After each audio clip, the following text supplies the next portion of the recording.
Cinema ரசிகர்களுக்கு வணக்கங்க. இன்னைக்கு நம்ம தனுஷோட நடிப்புல வெளிவந்திருக்கிற ராயன்கிற திரைப்படத்தை பத்தி தான் பார்க்க போறோம். இந்த திரைப்படம் தனுஷோட வாழ்க்கையில ஒரு மிக முக்கியமான படமா பார்க்கப்படுது. ஏன்னா இது தனுஷோட 50வது படம். தனுஷ் இதுக்கு முன்னாடி இயக்கி வெளிவந்த பாண்டிங்கிற படம் ரொம்பவே பேசப்பட்டது. அவரோட டைரக்ஷன் திறமையை பத்தி மிகவும் அற்புதமாக பேசப்பட்டது. இந்த படம் அவரோட டைரக்ஷன்ல வெளிவந்திருக்கிற 2வது படமும் கூட. அவரே எழுதி இயக்கி இருக்கிற படம். இந்த படத்துல ஒரு டைரக்டரா, ஒரு எழுத்தாளரா ஜெயிச்சாரா இல்லையாங்கிறது தான் இந்த வீடியோல நம்ம பார்க்க போறோம். படம் ரொம்ப சோல்டாவே ஆரம்பிச்சுதுங்க. ஒரு கிராமத்து பேக்ட்ராப்ல ஒரு ஃபேமிலி, அப்பா அம்மா 3 பசங்க. அதுல பெரிய பையன் தான் தனுஷ். அவருக்கு 2 தம்பிங்க, ஒரு தங்கச்சி பாப்பாவும் பிறக்குது. அப்போ ஒரு நாள் அவங்க அப்பா அம்மா நாங்கள் டவுனுக்கு போயிட்டு வரோம்னு கிளம்பி போகிறாங்க. 2 நாளாயும் திருப்பி வரவே இல்லை. அப்போ தனுஷ் தான் இனிமேல் இந்த ஃபேமிலியை பார்த்துக்கணும் அப்படிங்கிற ஒரு நிலைமை இருக்கும்போது அவர் அந்த இருக்கிற வீட்டை விட்டுட்டு ஒரு பூசாரியோட ஹெல்ப்பை தேடி போகிறாரு. அந்த பூசாரி தனுஷோட தங்கச்சியை வேறொரு ஆளுக்கு விலைக்கு விற்கிறதுக்கு வேண்டி பிளான் பண்ணிக்கிட்டு இருக்கிறத தனுஷ் கேட்டுறாரு. அங்கேருந்து அந்த பூசாரியை கொலை பண்ணிட்டு தம்பிகள் தங்கச்சியோட தனுஷ் தப்பிச்சு வட சென்னைக்கு வர்றாரு. அங்கே அவங்க எப்படி சர்வைவ் ஆகுறாங்க, கடைசியில் அவங்களுக்கு என்ன ஆனது அப்படிங்கிறது தான் மீதி கதை. ஒரு நடிகராக தனுஷ் எவ்வளோ பெரிய பர்ஃபார்மர்னு நம்ம எல்லாருக்குமே தெரியும். இந்த படத்தை பொறுத்தவரை தனுஷ் ஒரு எழுத்தாளராக தான் நம்ம பார்க்கணும். படத்தோட ஸ்க்ரீன் பிளே ரொம்ப வீக்காக இருக்குது. படம் நம்மளோட ஒட்டவே மாட்டேங்குது. எங்கெங்கே என்னமோ நடந்துக்கிட்டு இருக்கு. திடீர்னு தனுஷ் கோவப்படுறாரு, அப்புறம் திடீர்னு போய் அவங்ககிட்ட மன்னிப்பு கேட்க நிற்கிறாரு. பேக்ரவுண்டில் பயங்கர அசுரனா கொலையெல்லாம் பண்ணுறாங்க. அப்புறம் வெளியே வரும்போது அடுத்து என்ன நடந்துருமோன்னு பயமாக இருக்குன்னு சொல்கிறாரு. தங்கச்சியை ரொம்ப பாசமாக பார்க்குறாங்க. ஆனால் தங்கச்சிக்கு ஒரு கல்யாணம் வந்துச்சு, தன்னோட பிஸ்னஸ் எல்லாம் கொடுக்கணும், அவங்க சேர்த்து வச்சுருந்த பணத்தை எல்லாம் கொடுக்கணும்னு வரும்போது தம்பிகளுக்கு தனுஷ் மேலே வெறுப்பு வந்துடுது.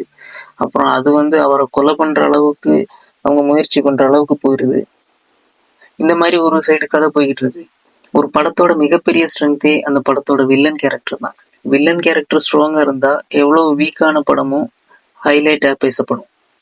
இந்த படத்தை பொறுத்தவரை வில்லன் யாருன்னு நமக்கு கடைசி வரை புரிஞ்சிக்க முடியல. எஸ்ஜே சூர்யாவை வில்லனாக காணிக்கிறாங்க. ஆனால் அவர் இதுக்கு முன்னாடி அவர் நடித்த படங்களில் பேசின மாதிரி கிரிஞ்ச் டைலாக் பேசி தமாஸ் பண்ணிக்கிட்டு இருக்காரு.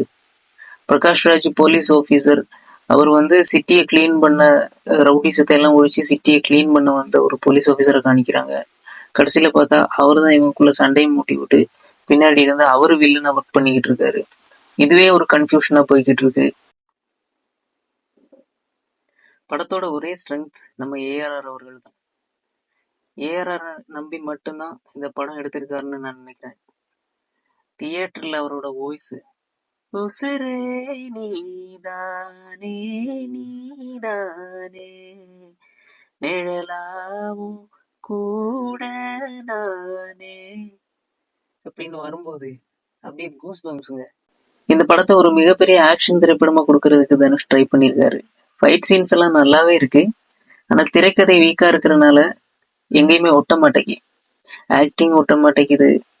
ஈவன் ஏஆர் ரஹ்மானோட மியூசிக் கூட அந்த படத்துக்கு நல்லா இருந்ததா இல்லையான்னு நம்மளால கெஸ் பண்ண முடியல. இதெல்லாம் இருந்தாலுமே சில இடங்கள்ல எனக்கு ரொம்ப மிக முக்கியமான பல திரைப்படங்கள் ஞாபகத்துக்கு போச்சு. அதுல முதல் இடத்துல இருக்கிறது நம்ம உலகநாயகன் கமல்ஹாசன் அவர்கள் நடித்த நாயகன் திரைப்படம் தான். தனுஷ் ஒரு கொலை பண்ணிட்டு சென்னைக்கு வர்றாரு. அந்த படத்துல கமல்ஹாசன் ஒரு கொலை பண்ணிட்டு மும்பைக்கு போறாரு. அதுவும் சின்ன வயசுல, இதுவும் சின்ன வயசுல. அது அப்பாவுக்காக, இது தங்கச்சிக்காக. ஆனா நாயகன் கூட நம்ம கண்டிப்பா கம்பேரே பண்ண முடியாது இந்த படத்தை. ஏன்னா அது உங்களுக்கே தெரியும். டைம்ஸ் பத்திரிகை உலகத்துல எடுத்த மிகச்சிறந்த 100 திரைப்படங்கள்ல ஒன்னா நாயகனை தேர்ந்தெடுத்திருக்காங்க. அந்த படத்தோட acting, music, direction, art direction எல்லாமே வேற லெவல்ல இருக்கும். சரி, அதை பத்தி நம்ம இங்க ஜாஸ்தி பேச வேண்டாம். எல்லாரும் போய் படத்தை பாருங்க. பார்த்துட்டு உங்களோட ஒப்பீனியனை கமெண்ட் பாக்ஸ்ல டைப் பண்ணுங்க. நன்றி, வணக்கம்.